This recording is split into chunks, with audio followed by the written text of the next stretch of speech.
Battle Rap Unfiltered, the hottest podcast that's around. Analytics different whenever we breaking it down.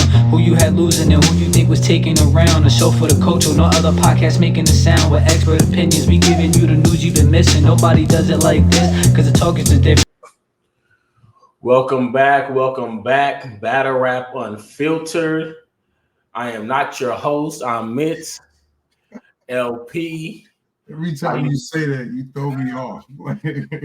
How you doing, man? I'm good, man. I ain't gonna hold you. I had to take a break from battle rap. There's a lot of lotters, and I was like, you know what? Let me chill.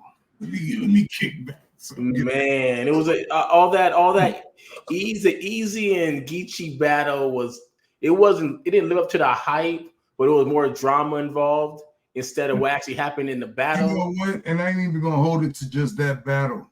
A lot of battles, a lot of events got, battles that happen that people ain't even talking about. And it's just, and when you get to that point where it's like, okay, you got a battle outshining the entire event. And then regardless if they're lackluster battles and whatnot, because we will get that. But come on, man, let's get back to rapping. Let's get back to battle rap, man. Our topic today, we gonna start talking about a whole new wave, a whole new region, man. And tell us what you got going on right now in Minnesota, man, with this Manslaughter Battle League. Let's get straight to it. Look here, yo. The Midwest, right? Let's just not act like they not existent and not effective. Because we in here, right? And I'm not trying to boast and brag and make it seem like it's over, whatever. But we got a new wave of battle rappers coming up, man. Like we got Manslaughter Battle League. You know what I'm saying? And that is what's his name? Infrared, who is signed to RBE. He's from Minnesota, and he's got his own battle league, which is crazy because it's like, I mean, it's a double-edged sword coming up, bro. You're up-and-comer battler, and you got your own league. It's like stuff like Bankhead does, if you will. You know what I'm saying? Who from Milwaukee? That's another myth. Wisconsin and Milwaukee is in Wisconsin. Minnesota kind of gets overlooked in the Midwest. When you think of Midwest, you think of Detroit, you think of Chicago, Illinois. You don't really think of Minnesota. So when we say a whole new wave, Minnesota's a new region, a part of the Midwest that can potentially have some up and comers. And you know what? We've had a battle rap scene up here for a long time. It just, like you said, it does get overlooked. And I remember one time Vada Fly was on his live or whatever, and he was like, man, who lives in Minnesota? Like, what? Like, ain't no black people out there. And I'm like, man, because y'all don't know what it's actually like up here. It's like, it sounds like, oh, it's just winters and snow and all that stuff. It's like we have a culture up here. And I hope he said that before the whole George Floyd thing took part. Shit. I mean, because you don't know black people in Minnesota after seeing the George Floyd riots and everything. You just don't know. That probably kind of sounds a lot like St. Louis too, like Missouri.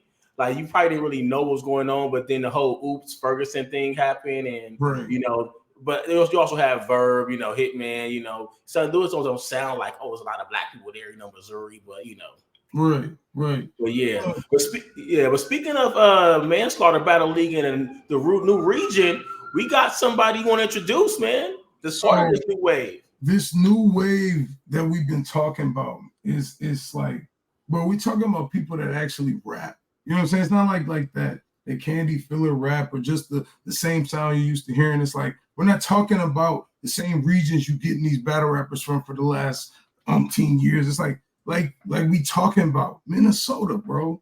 My guy TY, right? He is in the building. Yes, sir. What's poppin', man? I appreciate y'all having me. Definitely shout out to Manslaughter Battle League and Minnesota Battle Rap in general. I am new up and coming, but I'm one of them ones, you know what I'm saying? And y'all gonna see why I was on this interview very soon. So Yeah. See, Period, we man. we we want to get straight into this one, just this topic. So you got a battle coming up, Yes, right? sir. And I believe it's October 28th. I'm gonna be in the building for it. TY gonna be in the building for it. Like, is Bags and Bodies gonna be in the building for it? Minnesota gonna be. It's a thing. You know what I'm saying? Like, it's a thing. So you feel, dog? Like, you I ready? feel, man. I feel great. Just touching on something y'all was Or is you saying before y'all. scared? You know, you might Crazy. be a little nervous. Hey, Brian scared of nothing. I'm about to 30 this dude. It's funny y'all was talking about. He's It's talking. funny.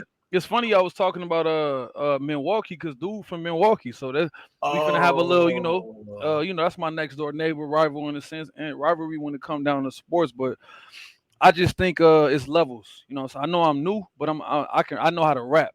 Battle rap has shied away from rap. It's too much shit that's, oh, he got star power. Oh, did you see the way he acted out giving CPR? Like, it's too much fake shit.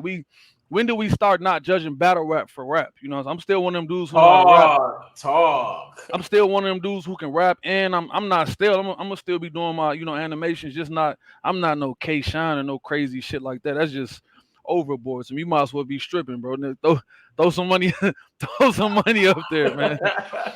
But let's get back into your origin of Minnesota battle rap and how you came up as a battle rapper in Minnesota. Tell us how that all got started. Man, so I've been in the hip hop. Like, I grew up on Nas, Jay-Z, Cannabis, all that stuff. So I've been in the hip hop since I was a shorty. I remember when I was 9 years old, about 8 or 9 years old, we was staying in the Lowe's over there, Ocean Highway Townhomes. And I remember every Friday I'd be geeked to watch Freestyle Friday. And at 9 years old, I'd be spitting my own raps. And I want to say, like, a couple years later, I want to say when I was 10 or 11. When I was 10, my fault, man. I don't know. When I was 10, yeah, when I was 10 or 11, that's when I got put on the smack. One of my dad's friends had bought home like a little CD. He like, slap this in. First battle I ever watched was Murder Mook versus man, who was he versing? Jay Mills. Not Jay Mills. It was some other dude, a little dark skinned chubby nigga. But that led me down like a rabbit hole of just falling in love with battle rapping. I was watching. I watched every battle from Smack to random people uploading. I studied every type of style, everything on YouTube, and it was to the point we went to Roseville High School in St. Paul. It was to the point me and the homies was literally battling at the lunch table. I was the lunch table king. I was biting people's head off. Like, nigga, we had to stay fair. I'm battling with I forgot his name, my boy Dustin. Our white boys, they all got that Eminem type of style. Now I demolished dude. I'm sorry. I apologize. They all got that. And did he say to make all like, you know what I'm saying? So, and I want to say it just went DMX at the table. DMX. Yeah. So I just want to say it went from there. So when I was about 15, I was still a fan of the sport, and I'm just a fan. So 15 years later, what am I, 32 now? I had my first battle when I was 30. I want to say Daylight versus Tay Rock. That battle just had me inspired, bro. I just wrote a plethora of raps for no reason. I was on the phone with my man Keys. He stayed out in Phoenix, and he like battle my dude over here. So just like this, we set up a Skype call. I battle a nigga on Skype, and I'm still feeling it. So I write more rounds. I battled this guy named Two Face Wolf, whatever. I cooked him in his own living room, and then Smurf, yeah. Smurf, who's the league owner of Manslaughter Battle League, he somehow got a hold of that, and boom, gave me my first shot at John. And me and John had a classic. Then I had Mike Extreme after that and BX, and now I had to take a little break to, get my money right, take care of my children, just life, regular father stuff. Yeah. And now I'm back. Now as soon as I had some time, I'm back. They gave really it's a layup. I don't want to be like that. I know you're supposed to be promoting and fake with this stuff. It's kind of like WWE, but dude is not. This is not promotion. I'm about to smoke dude. There's nothing he can do. He's losing. Period. He losing, bro. I'm sorry. It's the skill difference. I got it on behind me. Nonchalant John versus TY. Go watch that. Go run those views up. My question too is, how did this opponent come apart? Like, how did you get him as an opponent? So respectfully, man, I don't turn down nobody. I'll battle anybody. So you got people who be kind of like, it might be a young dude and he raw, and you'll have a guy who's been in the game longer, but he knows that young dude to cook him, so he'll be like, well, you ain't got enough battles to see me when in reality he knows like he don't want to get beat by that new dude. So my thing is I battle anybody. It could be 3 years from now. If it's a new dude coming up and he hot, he can get a shot. You know what I'm saying? Like I ain't going. So whoever Smurf brings to me. So I guess this dude, big homie Mozzie, he just battled on another league up here, a smaller league. I forget the name of it. I apologize. DNT Uncontained is the leader of that league, or I said leader, the owner of that league. So I guess Smurf was just peeping battles, and he felt like Styles make fights. He's saying it's gonna be a good matchup. But this is a layup. This is like, okay, you want to get back in the game? Go ahead, here go a little layup. You keep saying it's a layup. Okay, maybe my next battle might be a free throw. Okay, next battle after that, I'm gonna be maybe try to make a half court shot. But I appreciate Smurf, and shout out to my opponent. No cap, like it ain't battle rap. What we doing easy. You coming all the way from Milwaukee. You're gonna get spanked, but I appreciate you for coming out here. You know what I'm saying? I don't know if this episode gonna drop before the 28th, but I'm sending it directly. Oh no, it's gonna drop. It's dropping this week.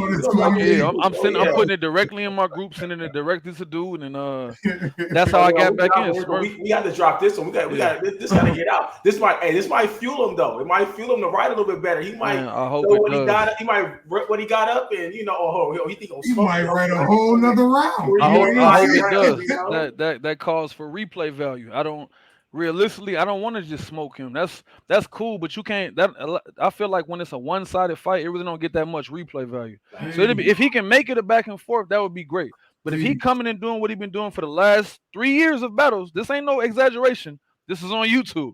If he comes and do this last 3 years of work, bro, that's 30 easy.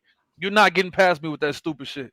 You better bring some niggas with you from Milwaukee, because you ain't, so they can be in the back like, oh, even though it's weak, because you're not beating me with that, bro. Oh, not the gas station. Yeah, hey, what? Super Gas, Shell, Quick Trip. Yeah, sponsor him. But you're talking about other leagues in Minnesota. So there's other leagues in Minnesota. So Minnesota's up and coming when it comes to the battle rap scene. I mean, even though I talked about in the beginning, Minnesota kind of gets glanced over when it comes to the Midwest. Mm-hmm. People probably don't think, like LP said, people don't think there's black people in Minnesota. That's crazy, man. People don't live that life in Minnesota, Bro, I said, fam, like, I know on the news they talk about, North Minneapolis and all that stuff. It's like, black people everywhere in Minnesota, fam. Like it is everywhere. It's not as square as people think. And I ain't gonna hold you, not even to like big ups, but to big ups, fam. We do what we gotta do in the snow. There's folks that just don't do I don't even want to think about no snow, man. Hey, what the Four Brothers based in Minnesota? Four Brothers, the movie? It was somewhere in the Midwest. I think that was in Detroit. That was in Detroit. Yeah. No, all I'm saying is, like, bro, you could do it in a different climate like that. Like you could do whatever you do in the summertime, in the wintertime. Not everybody built for that. Well, people sleep. That's all. Yeah, they sleep on our state. Yeah, sleep, man. I'm telling you, it's not as sweet as you think. Yeah. I can't wait for this battle, man. It's man. Because folks coming from out of town is thinking that, oh, this dude from Minnesota. Yeah. So I'm saying, when it comes to Minnesota battle rap and believability and stuff like that, how do you get them to like, no, you incorporate that? I feel like for me, just even when it's a regular conversation or it's battle rap, I mean, they say real recognize real, and I've always had that power. I could tell if I'm, if two different ninjas come up to me and they saying, I could tell which one might be for real, or maybe which one just grew up in Woodbury and he ain't even ever been in none. Woodbury is, if you familiar, it's basically a suburb out here. So like, imagine somebody from Calabasas coming to you talking about some South Central, woo. Ain't never been over there, and you can see they just green and suburban, ain't never did nothing. So it's just real recognize real, like believability. Like which is another. I will say believability is really another statistic that really don't really got much to do with the rap. That's a big skill trait in rapping, especially battle rapping. It's like that believability is something serious, and truth be told, it ain't necessarily about where you from, but where you from does have an impact on how people perceive you. You know what I'm saying? And that's that uphill battle that Minnesota battle rap does have to get past is all people ain't believing it. And it's like it's crazy. It's on two different levels because we know it to be what it is, and y'all see it to be what y'all see it as. And when y'all look at it like this, we're like, man, y'all underestimating that. Like, don't come here and do that, but it is what it is. Infrared, man. We got people like Infrared, the general. He been doing this thing, putting Minnesota on the map. He just signed with RBE. Wilson Fisk, Nonchalant John. If I had to throw 3 battle rappers up there who already been doing, I'm humble. You know what I'm saying? I understand I'm a new guy. This is gonna be my 5th battle. But if I had to say people who really represent Minnesota and putting us on the map, Infrared, the general at the top of that. Wilson Fisk, number 2. Nonchalant John, number 3. I don't really have a person after that. Y'all can argue amongst yourselves. That's my, you know what I'm saying? That's my top 3 right there. As far as like Minnesota goes, not the Midwest. I'm just talking about our state because there is other leagues here, but we straight talk Minnesota Manslaughter 612-651. That's what I represent. Push Manslaughter, push this car. LP came to me like, "You want to do this?" I'm like, "Yeah, let's do it. It's your region. It's your city, you know." So I appreciate the opportunity. Talk about Minnesota, you know. But going into this this battle, how are you preparing? You know, for your opponent, and how do you prepare? Let me ask that question. So, how do you prepare for your opponent when you're preparing for a battle? Every battle you see on the screen, that was a very green TY. I was camera shy. Sometimes I was rapping too fast, but I just been working on my pacing. If a rapper like me can get my pacing down, I'm gonna be dangerous for any opponent. And several prediction blogs and all that, they've said this. So I ain't trying. This next statement gonna sound cocky. Believe it or not, I don't even look at my opponent's raps. I can rap so good. I don't care to be like. And then you said in your last, but I don't gotta do that, bro. I don't have to. I'm gonna just know your name. I might throw a little name flip in there, but I can scheme and just rap good off. I don't have to go study you. Like my opponent, oh, you'll battle this, you'll battle that. So I could tell he's a carbon copy battle rapper. He gonna come with a couple. Run it back, and I said, I got 1, 2, 3. Ain't that the typical shit?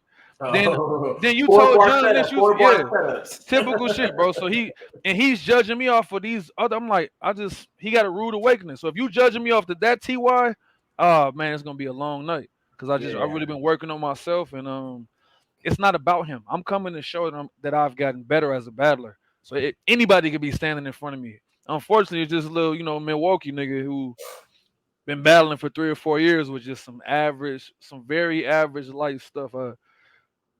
But the way he talk, I guess that's battle rap. That's why my slogan is, where do you draw the line between confidence and delusion? It's crazy. There's no competition. I think it's time you tune in and listen to the views and predictions. John Jones, we came here to kick it. We just a show on the rise. Definitely top 5. And before you leave, you better like, comment, subscribe. Battle Rap Unfiltered.